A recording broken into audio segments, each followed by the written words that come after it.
Annyeong, c'est Asuna et bienvenue dans une nouvelle vidéo. Ça fait tellement longtemps que j'ai pas tourné ou posté. Oh, ça m'avait trop manqué. Donc oui, ça fait un peu plus d'un mois que j'ai rien fait. Pour la simple et bonne raison que j'avais beaucoup de boulot pour le gymnase et là ça fait une semaine que je suis malade. Je pense que ça s'entend encore un peu à ma voix, donc j'espère qu'il va pas trop se casser pendant le tournage. Mais en tout cas, merci pour votre patience. Mais j'essaierai d'être un peu plus régulière et tout, et j'ai déjà plein de vidéos prévues, donc j'ai hâte. Abonnez-vous pour rester connectés. Non, je suis contente en vrai de tourner, c'est... Bref, je viens de remarquer que je portais exactement le même t-shirt que pour la première version de recommandation de livres. Voilà. Bref, comme je viens de le dire, de toute façon c'est dans le titre et la miniature, c'est parti pour la deuxième série de recommandations de livres. Et je peux dire que c'était une vidéo qui a été demandée. Je suis contente. Voilà.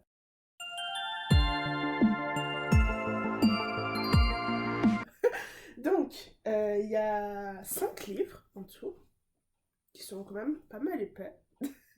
Donc, comme la dernière fois, je vais vous dire le titre, je vais vous relire. Je vais vous lire le résumé et vous donner mon avis plus ou moins long. D'ailleurs, s'il y a un livre qui vous intéresse plus que les autres et que vous voulez que je fasse une vidéo plus longue dessus où je fais une espèce d'analyse, dites-le moi en commentaire ou sur Insta et puis je ferai une vidéo dessus. Voilà. Du coup, on va commencer avec la liste de Siobhan Vivian. Donc c'est un livre qui est sorti le 25 avril 2013.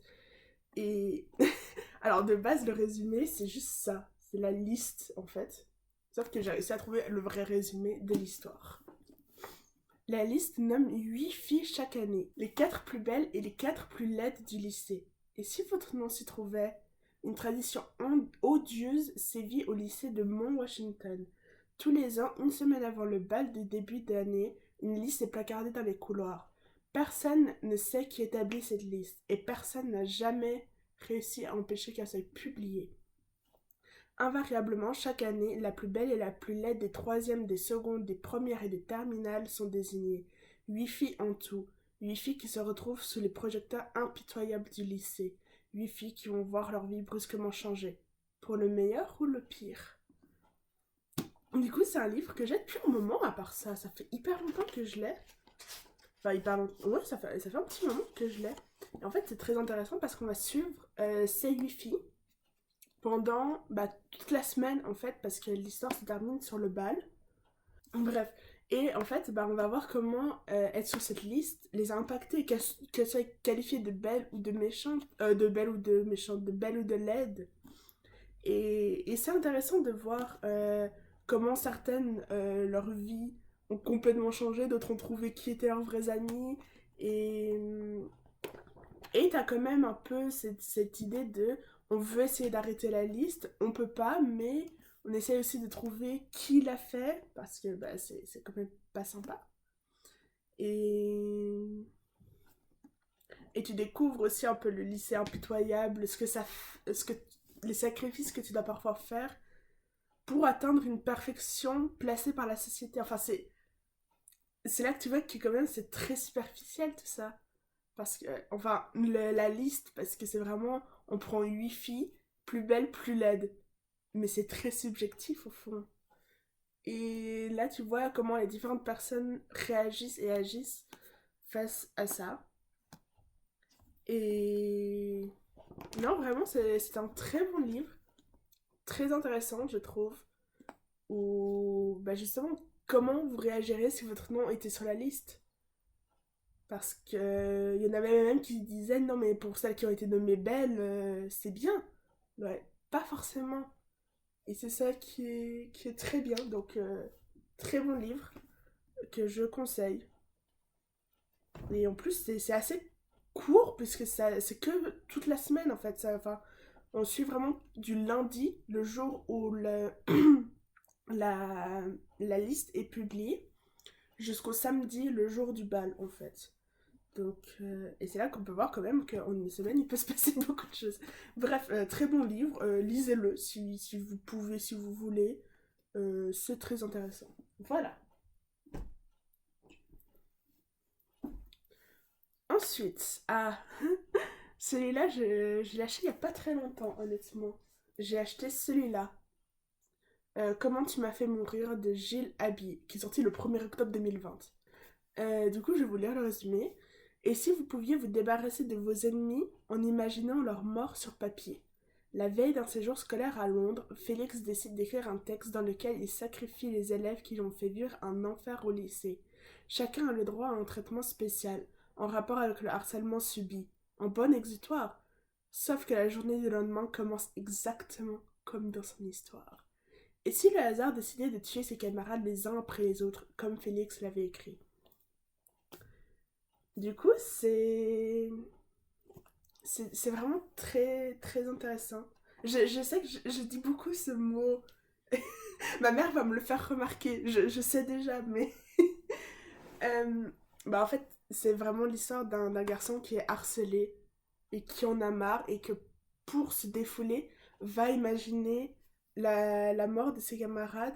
Et en fait, leur mort est liée à ce qu'ils ont pu le faire subir. Là, c'est un mini spoiler.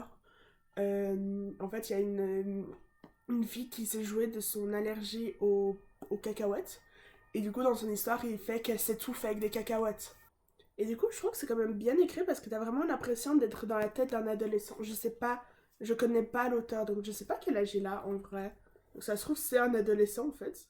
Mais c'est vraiment. Enfin, c'est. J'ai pas envie de dire que c'est bien écrit, comment dire. En fait, c'est très réaliste, je trouve. Oui, pour un truc un peu surnaturel, c'est assez réaliste parce que on dirait vraiment que on est dans la tête d'un adolescent de. Je crois qu'il a 16 ans.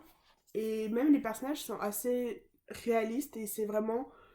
Ça dénonce quand même pas mal de harcèlement en mode, voyez jusqu'à à quel point le harcèlement peut aller en fait. Et voir aussi que parfois les adultes ne font rien ou ne remarquent même pas que ça arrive. Et aussi, le héros a des tocs et c'est à cause de ça qu'il se fait harceler. Et je trouve que c'est quand même pas mal décrit, que c'est pas mal montré aussi. Enfin, ils disent pas vraiment des tocs parce que ce qu'il a, ça englobe plusieurs choses, mais voilà. Donc, comment tu m'as fait mourir? C'est hyper intéressant et c'est très touchant, un peu quand même. C'est l'histoire d'un gamin qui voulait juste se libérer l'esprit et en fait, ce qu'il a écrit se trouve être la réalité. Et ça montre aussi que quand quelque chose doit arriver, ça arrivera. Et qu'on ne peut pas échapper à son destin. Voilà, du coup, bonne découverte. Ça s'appelle Nos vies en l'air par Manon Fargueton, qui est sorti le 9 janvier 2019 et je vais vous lire le résumé. Mina et Océan. Ces deux-là se rencontrent par hasard ce soir sur le toit terrasse d'un immeuble. Ils ont choisi le même spot pour en finir. Ils décident de s'accorder la nuit pour faire, ensemble, tout ce qui leur passe par la tête, en se disant toujours la vérité. Où cela va-t-il les entraîner? En fait, c'est un livre qui, qui m'a beaucoup fait réfléchir. En fait, c'est deux adolescents. Je crois qu'ils ont 16 et 17 ans. J'ai un doute, mais voilà. Euh, En fait, où ils veulent tous les deux se suicider. Et comme les deux se retrouvent au même endroit, ils se disent, écoute, on passe la nuit ensemble, on fait tout ce qu'on veut, on défie la mort, on joue avec la vie, et si au matin on veut toujours mourir, on le fera ensemble. Et du coup, c'est vraiment, c'est cette histoire, c'est leur histoire, c'est la nuit qui passe à braver les interdits, à jouer avec leur vie, à se mettre littéralement en danger. Et entre chaque chapitre, en fait, ils expliquent comment ils en sont arrivés là, ils expliquent pourquoi ils veulent se suicider. Et c'est des personnages très profonds, en fait, aussi. Et on voit le point de vue des deux, Mina et Océan. Et c'est pas très long, honnêtement. C'est assez court, et même les chapitres sont assez courts, mais c'est là que tu vois aussi, enfin, c'est vraiment qu'est-ce qu'on fait si au matin, on ne vit plus, en fait. Et c'est vraiment leur dernière nuit où, de toute façon, demain, je serai mort, donc. Mais après, c'est.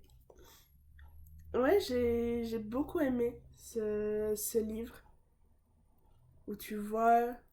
que parfois tu penses avoir envie de mourir, mais non. En fait, t'as juste envie que certaines choses s'arrêtent. Et ouais, c'est quand même assez fort, puisqu'il y a quand même des mentions de suicide, de harcèlement, de mort.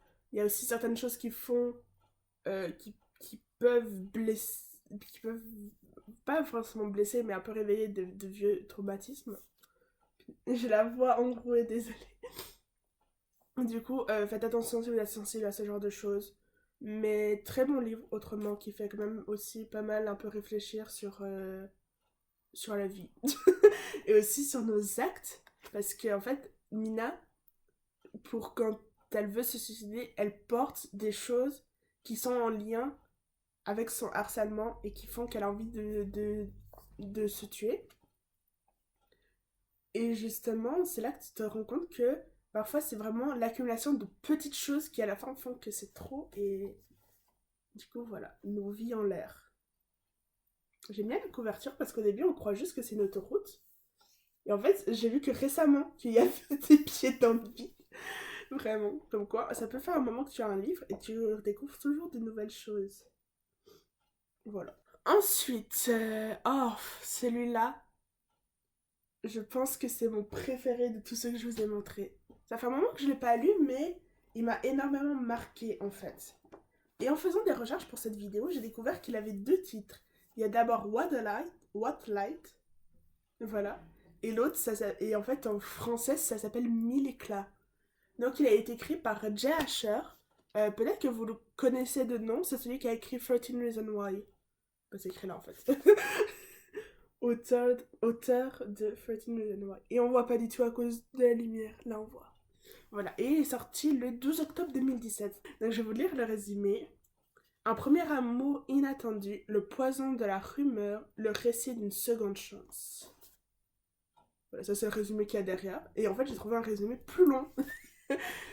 Sierra mène une double vie. Chaque hiver, elle quitte l'Oregon pour passer les fêtes de fin d'année en Californie où son père tient une exploitation de sapins de Noël. Impatiente de retrouver sa meilleure amie Heather, pendant cette période d'effervescence, la jeune fille de 16 ans est aussi intriguée par le séduisant Caleb. Malgré sa mauvaise réputation, Sierra décide d'ignorer les rumeurs et les avertissements de ses proches pour donner une chance à Caleb. Mais elle a peu de temps pour vivre cette première histoire d'amour car ses vacances en Californie pourraient bien être ses dernières. Et du coup, bah déjà c'est un livre de Noël et j'adore Noël. Vraiment c'est ma fête préférée je pense. Et il y a toute cette ambiance. C'est là que tu vois que Noël c'est quand même quelque chose d'autre aux États-Unis. Bah, rien que le fait qu'ils aient cette exploitation de sapins de Noël, je me dis, mais c'est quand même quelque chose qu'on fait plus trop, ça, d'acheter des sapins frais et de les décorer et tout. Et il y a beaucoup cette ambiance Noël que j'aime beaucoup. Bah, rien que le titre, on voit que c'est des lumières avec des guirlandes. Et, et aussi, bah, c'est un peu. On dit que Noël, c'est la bonne période pour pardonner. Et bah, il y a justement cette histoire de Caleb a un lourd passé, un gros secret et une mauvaise réputation. Et en fait, bah, tout le monde dit à Sierra de s'en éloigner, mais elle va s'en approcher, elle va découvrir la vérité. Et c'est quand même très touchant de... Oui, ça aussi, je dis beaucoup que c'est touchant. Ah, je me répète, mais je pense que c'est un de mes livres préférés pour beaucoup d'aspects. Et en plus, il est hyper bien écrit. J. Asher, c'est très bien ce qu'il fait. Il sait donner une psychologie à ses personnages aussi. Je préfère ce livre à 13 Reasons Why, honnêtement. Même si j'ai beaucoup aimé aussi le livre. Mais en plus, la couverture est jolie. Ou ça n'a aucun rapport. Donc vraiment, si vous pouvez le lire, lisez-le.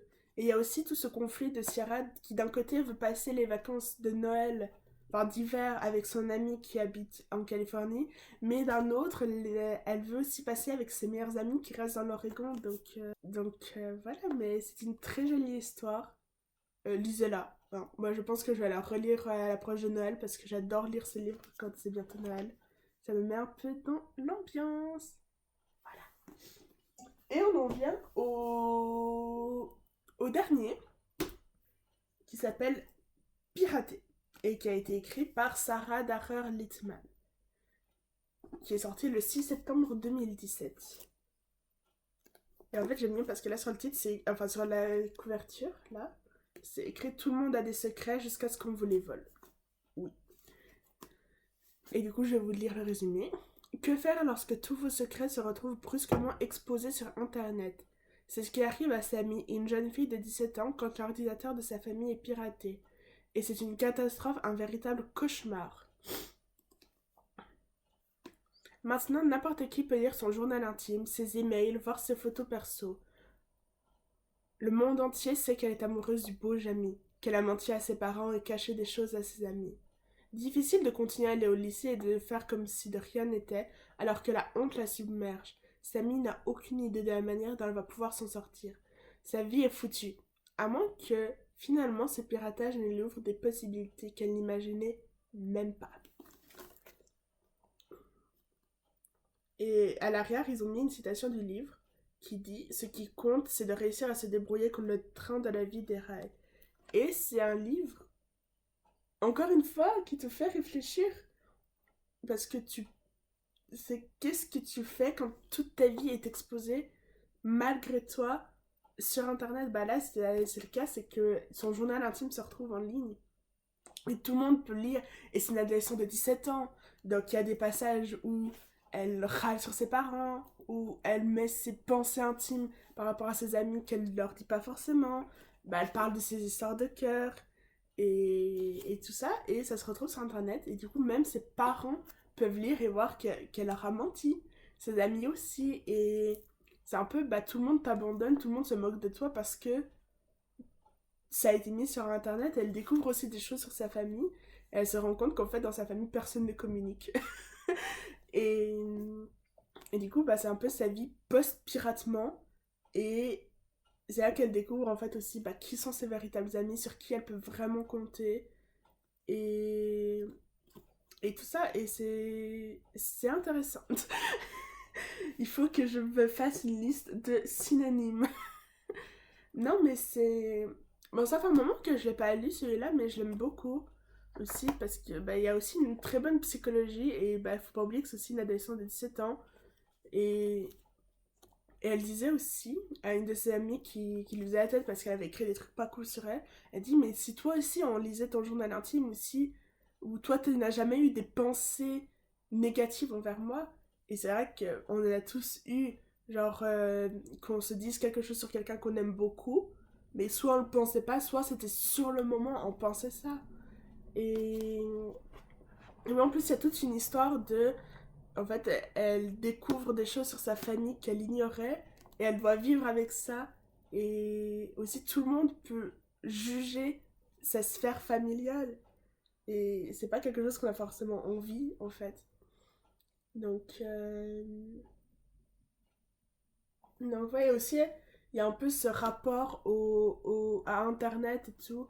Pas en mode c'est quelque chose de mauvais, mais que parfois c'est mieux de vivre les choses pour soi et pas pour les montrer aux autres.